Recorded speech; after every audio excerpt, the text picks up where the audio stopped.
This is something that happened when I was fresh out of college working my first real job.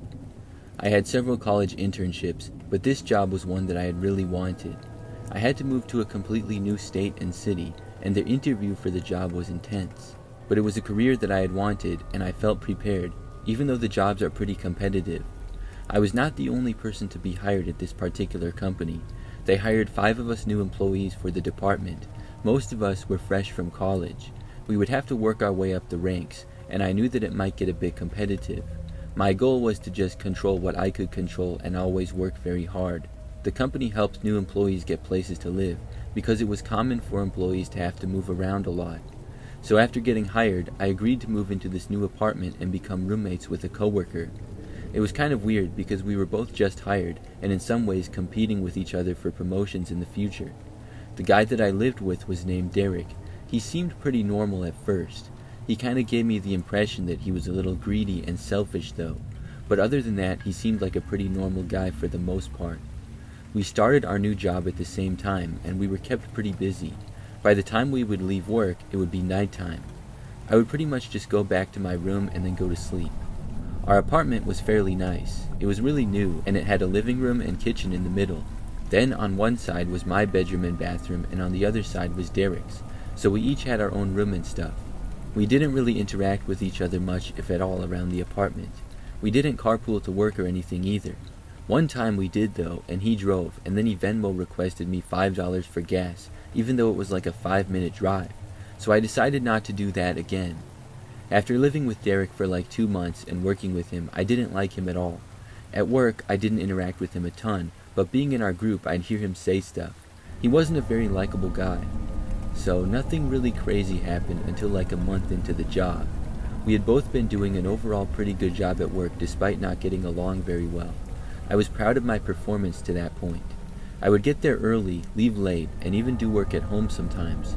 We had our folders with files and notebooks, as well as stuff on our work laptops. One morning though, I remember that I woke up and almost missed work. My phone was dead, and thankfully I somehow naturally woke up only like 15 minutes later than usual. I was so confused though, because I was sure that I had plugged my phone into charge when I went to bed. I mean, I did that every single night. However, I figured that I must have somehow forgot. I scrambled to get to work and was still on time. Several days later though, I was even closer to being late. I remember that I woke up to my alarm that was going off, except it was right at the time that I would normally leave, so I had no time to get ready at all. I went as quick as I could and was just able to make it. It was such a rush that it wasn't until later that I thought about how that could possibly happen. I would plug in my phone and set my alarm for the same time every morning, so why on earth would it not go off until like an hour later? Or how could I have possibly slept through it for that long? I'm not a deep sleeper. That's when I had the idea that maybe Derek messed with my phone. Maybe he was trying to get me fired or something. The phone couldn't just have the alarm go off so late on its own. That made no sense. So that night when we were both home from work, I told Derek about what happened. I didn't accuse him, but I was just saying how it didn't make any sense. His response really ticked me off. He said, "I don't know, man, that's your problem. Learn how to wake up on time or maybe you shouldn't be working here." So a few days went by without anything strange happening. Then, one morning when I woke up, all my files were out of my folder and on the floor. They had been organized and now they were all out of order, which was pretty important. So I had to reorganize them before work, which almost made me late again. I knew at that point that Derek was messing with me, even though on a slim chance maybe the folder had just fallen off the desk because it had been on the edge of it. But things wouldn't get messed up that much. So that day after work I accused Derek. I told him to stop messing with me. He said that I was just a disorganized slob and I was crazy for accusing him. I thought about what I could do. I couldn't report Derek to work or anything because I didn't have sure proof, and I knew that Derek would probably make something up about me if I did. So instead, I tried to take measures to prevent Derek from messing with me. I couldn't do anything drastic like stay up all night to try to catch him. I needed to get to bed at a decent time to be up early and get rest. I also couldn't install a lock on my bedroom door because our apartment prohibited it, and for some reason the bedroom doors didn't have locks on them, which makes no sense. Just the bathrooms had locks. So I decided to sleep with my phone under my pillow. That way, if Derek tried to grab it, I would wake up. I also kept my files hidden in my room. One night, I did stay up like an hour later than usual pretending to sleep, hoping to catch Derek, but nothing happened that night. For like a week, things were good. Then, one night, Derek really did it. I woke up to find that my work laptop had been unplugged and was dead. Also, my work clothes, which were a suit and tie, were all wrinkled. It was like somebody had deliberately messed them up. I was so mad that I wanted to punch Derek in the face. I went out into the kitchen area and started yelling at him. He denied everything and then just walked away back to his room and said that he didn't care. I threatened to report him and he said that nobody would believe me. He told me I was delusional. Good thing for me, I had other clothes I could wear and I could charge my laptop just enough before leaving, so I went back to my room and got ready for work. But it was like Derek was trying to sabotage me into getting fired or quitting or something, or else he just hated me for some reason. I wanted to move out of the apartment badly, but we had a lease, and I couldn't prove that he had done anything wrong really. I wasn't quite sure what to do. I started hiding everything. I was keeping my phone, laptop, and work clothes as well as files hidden. I was putting other things in places where it would be really loud to move them. One night, I actually sort of caught Derek. I woke up to a sound in my room. When I opened my eyes, it was very dark, but I saw movement. I quickly turned on the lamp next to my bed and saw Derek sprinting out of the room. I yelled at him, but he was back in his room within seconds. I got up and followed him out, but he had like a 10-second head start on me. When I got to his room, he was in bed pretending to sleep. I called him out for being in my room, and he pretended that I had just woken him up and got all mad at me. He claimed I was crazy, so I went back to my bedroom at that point. I still didn't have any proof of anything. Over the next few days, nothing else crazy happened. Maybe after that close call for Derek, he decided to take a break from messing with me. But then, something unexpected happened. During the workday, I heard that Derek had been fired. I hadn't seen him in a few hours, and another coworker said that he had been harassing a female coworker. He had violated the rules and was let go. So the rest of the workday after that was several more hours. When I got back home that night, Derek was gone. However, the entire apartment had been trashed. My stuff and the furniture that came with the apartment was all messed up and all over the floor. He smashed the TV, broke several lamps, and tables were tipped over. And my bedroom was the worst. He really took his time with that. I took pictures of all the damage and reported it to the apartment. I was told that Derek would be prosecuted by the apartment as well. After that, I never saw him again. He was definitely the worst coworker as well as roommate that I ever had.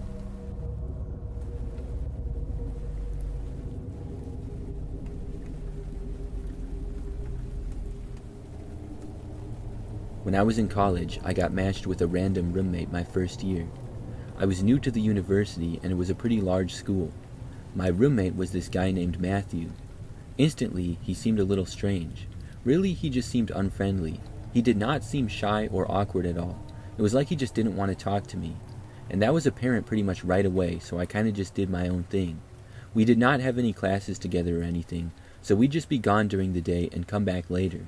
Then we would do homework or whatever on our separate sides of the room and nobody would say anything. I got used to it after a few days and it was fine with me for the most part. Overall, besides the communication, he was a good roommate. Both of our sides of the room were clean and he wasn't loud or crazy or anything. And on most weekends, he would go home. So I would have the entire room to myself, which was nice. So about 2 months or so into the school year, something really weird happened one night. I got back to the dorm at like 8 p.m. I had been in the dining hall and then hung out with some friends in a lounge area and did some homework. When I got back, Matthew appeared to be gone. I didn't see him in the room. A few hours went by and he still wasn't there. By now, it was getting to be time to go to bed. I still didn't really think much of it though. I was just hanging out, sitting at my desk in the corner and playing video games with my headset on. At about 11 o'clock, I got tired and then was going to go to bed. However, that's when I was looking around the room and I noticed something. I saw movement under Matthew's bed and then I realized Matthew was there. He was hiding under his bed. He had a mini fridge under there as well as a large storage box, so it was hard to see, but he was behind them. I was so confused. He had been there for hours now, and I hadn't heard a peep or seen him. It also seemed like he was looking at me.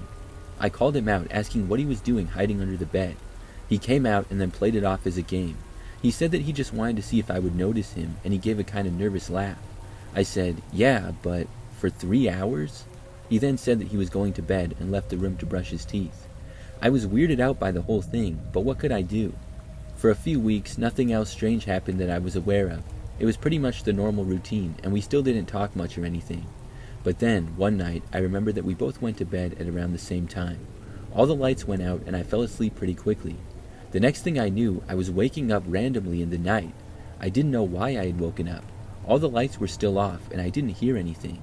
But then, I got the sense that I was being watched, and my eyes slowly started to adjust to the dark. I turned over in bed to get more comfortable, and that's when I saw Matthew standing there. He was holding something in his hands. It looked like a hammer, and he was sort of holding it up, almost as if he was going to hit me or something. He was standing just a couple of feet from my bed. I jumped back in bed when I saw him as a reaction. He moved away back towards his bed at that point. Then I asked him what on earth he was doing. He said that he was just fixing his bed. I was just like, what?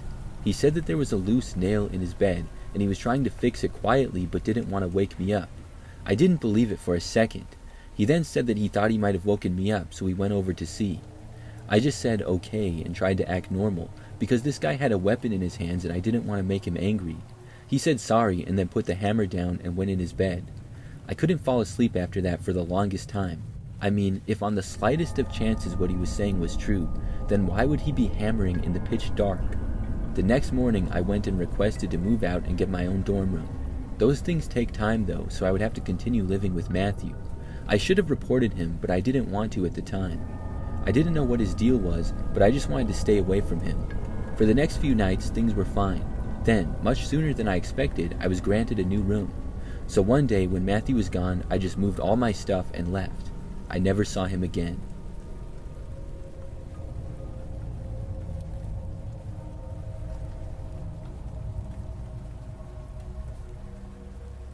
My name is Amelia, and I have a very scary experience that I would like to share. So, it all started about 3 years ago when I moved into a new apartment. I needed a roommate to be able to afford the rent, so I found this girl on Craigslist to live with me named Sarah. She was the same age as me and seemed pretty nice at first. Our apartment was not in the best part of town, and the apartment wasn't that great either. We had a 12-month lease, and about a month in, I was fortunate enough to get a much better job. So I was making more decent money now, and I could not wait for the lease to be up so that I could get my own place. I would also be able to get a place that was a little bit nicer. Now, Sarah was overall a decent roommate. She worked at a gas station in town, but some of her friends seemed kind of sketchy. They would come over here and there. Sarah and I really didn't become friends, but we were friendly enough with each other for the most part. So, I remember that at one point, Sarah got fired from her job. I would just see her around the apartment all the time, and when I asked her, she said that she had gotten fired like a month ago. I told her sorry, and I hoped that she could find another job and stuff.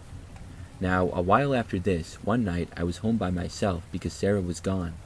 It wasn't that unusual, and I didn't really know or care where she was. But when it was getting late, I got a text message from her asking if I could give her a ride. I asked her where she was. Then she called me.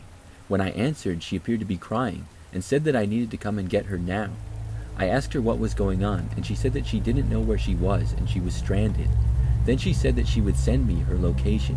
So she sent it to me from her phone. When I looked, it appeared as though she was in a park by a lake. I said that I would come and get her and asked her why she was there and what happened. Between sobs, she said that she was going to her new job and her car broke down, but she got out to walk. Then she said that she got lost. That's all she gave me.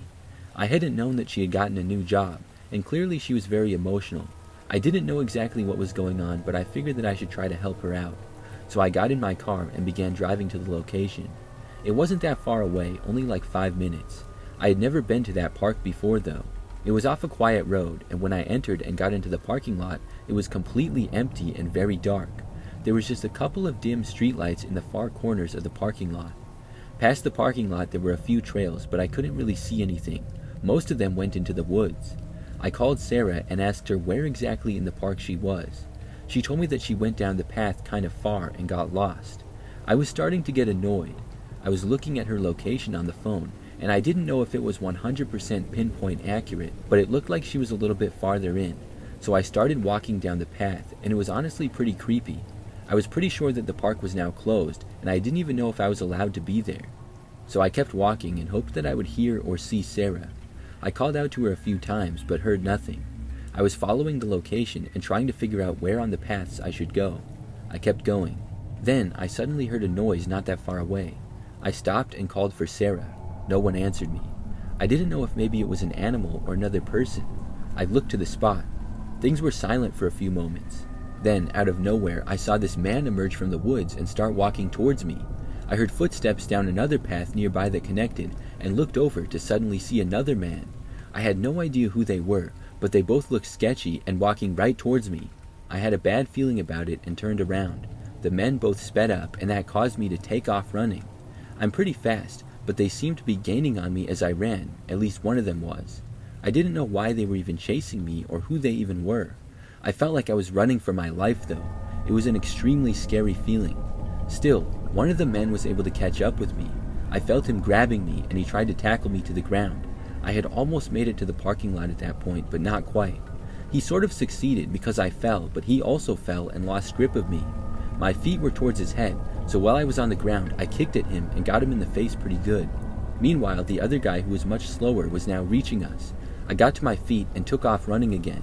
Both men then started to chase after me. I ran even faster now than before if that was possible. Both men were soon gaining on me though and about 10 feet back. I wasn't sure what to do. I didn't think that I would be able to make it to my car and get inside without them catching me, so I ran through the parking lot and then kept running past my car. The men were still gaining on me and getting closer. I kept running all the way out to the road. Then I got lucky. I saw headlights of a car approaching, and this road was usually very quiet at this time of night. I didn't care and I just started sprinting towards the headlights. I was right in the middle of the road, and the car started to stop and honk at me. But also, the men behind me now stopped chasing me because of it. They were a ways back and kind of at the entrance of the parking lot. I started yelling loudly for them to call the police. The person in the car seemed confused, but now that the men were backing away, I took out my own phone and dialed the police. I stayed in the street and told them what was going on. I didn't see the men anymore, but was afraid to go to my car again in case the men were hiding in the bushes or something. So I stayed in the street, and the person who was driving the car rolled down their window just a crack. It was a woman who asked what was going on. I told her that I was being chased by men, and I was on the phone with the cops. The lady then asked if I was okay, and saw that I had scraped my leg. I noticed that it was bleeding from when the men had tackled me on the path. I hadn't even noticed to that point. I was feeling a little more brave after talking to the woman. I told her where my car was and said that I was going to try to go to it. Then I ran for my car and thankfully was able to make it. I didn't see the men at all, but I knew they were probably close by. After getting inside my car, I locked the doors and wasted no time and drove out of there. I came back minutes later though to talk to the police when they arrived at the park. The officers also went in and found my roommate Sarah, who was in the park still. Then they located the two men. It turns out it was all a setup. Sarah was not lost, and she was not even hysterical. She was friends with the two guys, and she lured me out there so the three of them could rob me. She knew that I was making a lot more money than her, and the two guys, I guess, were friends with her from buying and selling drugs. The men, as well as Sarah, all had illegal drugs on them, which they ended up getting charged for. The attempted robbery charges ended up being dropped, which made me mad, but I have not seen Sarah since, and she got evicted as well. I just hope that I never see her or her friends again.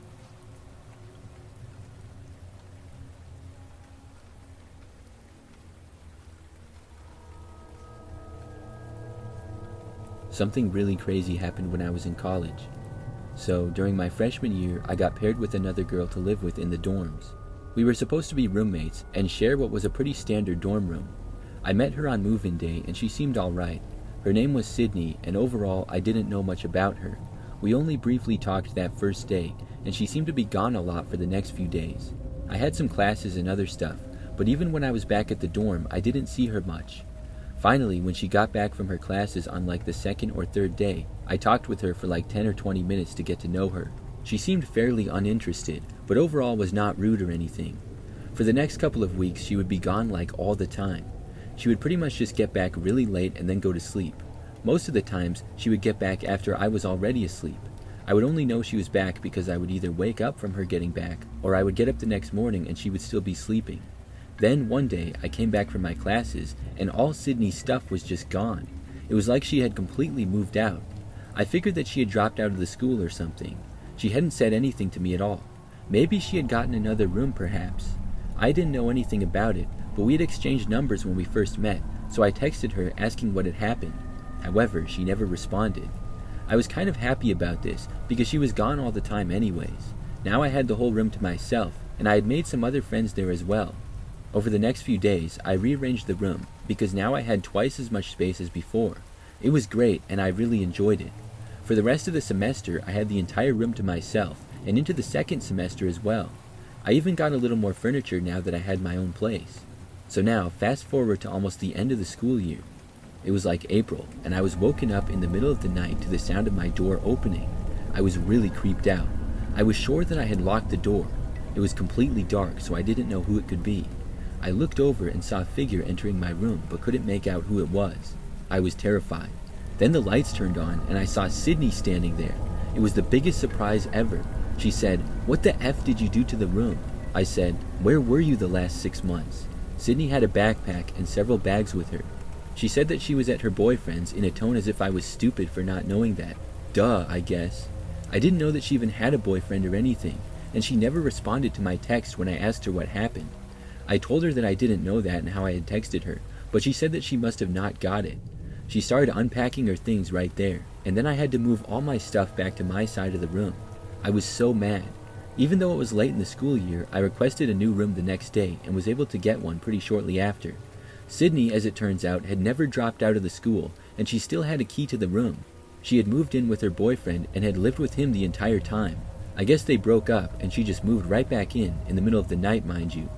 Well, I found out later that she failed like 8 classes and ended up dropping out anyways. It was really scary though when she just entered my room out of nowhere in the middle of the night.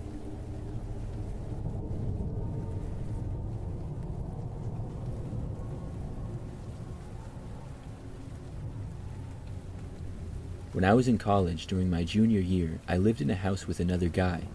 His name was Sam, and we had met the year prior in a class project. I had a good amount of friends in college, but I wasn't able to find a good living situation, because for a while I didn't know if I was going to be transferring schools or staying. I ended up staying, which I was happy about, but I was kind of late to find a place for the following year. It was pretty much a situation where I would have to live in the dorms again. But then the guy I had a class with kind of randomly asked me if I knew where I was living, and I said no. So he told me that he needed a roommate for a house that he was living in. I pretty much said yes right away. I felt like I had gotten lucky at the situation, and I didn't know Sam very well other than the class that we had together. We had never hung out or anything, but I figured that it would be fine. So the house was pretty small and old, but other than that it was better than the dorms. It had an upstairs with 2 bedrooms and a bathroom. Then downstairs was another bathroom, a kitchen, living room, and a dining room. After moving in, things started out fine. I didn't really do much with Sam, we mostly kept to ourselves, but I didn't have a problem with him at all, and he was cool. However, several months into living there, some strange things started happening. One night, I remember that I heard a door keep opening and closing downstairs. It was really weird. It was like it kept opening and then closing right away, non-stop. It creeped me out, so I got out of bed and went to look. By the time I got downstairs though, nobody was there. It was so weird. I went back upstairs and Sam's door was closed, so I assumed he was asleep. I didn't know how to explain the noise, but I was able to go back to bed a while later. Now, like a week or so after that, I remember that I was woken up to the sound of somebody knocking on my bedroom door. I thought that it had to be Sam, obviously. After waking up, I asked what he wanted, but he didn't answer me. I got up and went over to the door and opened it, but nobody was there. It was really strange. Then, later on, one time when I was doing homework late at night, I heard footsteps downstairs. I assumed that it was Sam, but then he texted me asking if I was downstairs. When I said no, he said that he heard someone down there. I did as well, and it really creeped me out. So I remember that we both went downstairs and looked all around, but didn't find anyone. It was really strange, and we even considered calling the police, but decided not to. So some really weird things had been happening around the house. I talked with Sam for a while about it, and he claimed that he had heard some strange things too. Then things got even worse. One night I heard a loud banging on my bedroom door. It was like somebody was trying to break the door down. I didn't want to open it, but it wasn't locked or anything. After it stopped, things went quiet for a while. Then I finally went over and looked. When I opened the door, nobody was there. It was very strange how all these weird things were happening. I didn't even want to live in the house anymore. Then, one night shortly after that, I got added on Snapchat by a guy from our school. I knew him because he was friends with Sam, but I wasn't really friends with him. After adding him back, he texted me and asked me if strange things were happening in our house, and I said yes. The guy then told me that it was all Sam. He said that Sam had told him how he pretends to make the house all scary. He said he did that because he thought it was funny and he didn't like me, and he also hoped that I would get scared and move out. Apparently, this guy had had a falling out with Sam for some reason, and they were not friends anymore. So now this guy wanted me to know the truth. He also said that he had even helped Sam once. I think it was the time when we both heard somebody downstairs. Anyways, I was shocked to hear it, and I wasn't sure if I should feel better or worse about this. I decided to confront Sam about it the next day. At first, he denied it, and then he tried to play it off as a joke. We argued briefly, and then we went our separate ways. For the rest of the time that I lived there, I barely spoke to Sam at all, but also nothing else strange happened.